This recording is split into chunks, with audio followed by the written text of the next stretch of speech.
In today's video, I am going to teach you how to craft a pink harness in Minecraft 26.1.2 Updated 2026 Guide. To get started, make sure you have everything you need before opening the crafting menu.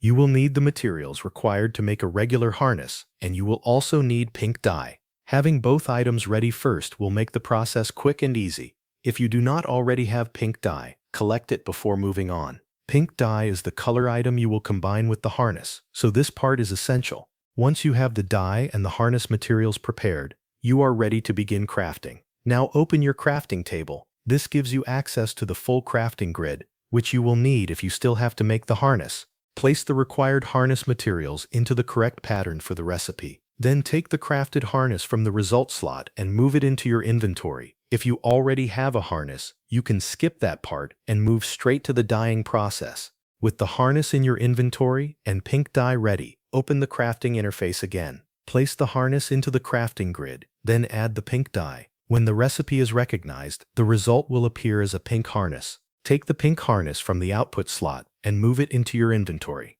At this point, the crafting process is complete. You now have a pink harness that is ready to use in your world. To equip it, approach a compatible mob that can wear a harness. Select the pink harness in your hotbar, then use it on the mob. Once equipped, the mob will wear the pink harness, and you will be able to see the new color applied right away. This is a simple customization process, but it is important to make sure you are using the correct base item and the correct dye. As long as you have a regular harness and one pink dye, the recipe is straightforward and does not take long to complete. After equipping it, you can continue playing as normal and use the pink harness on compatible mobs whenever needed. This is a nice way to customize your animals or other supported creatures and make them easier to identify.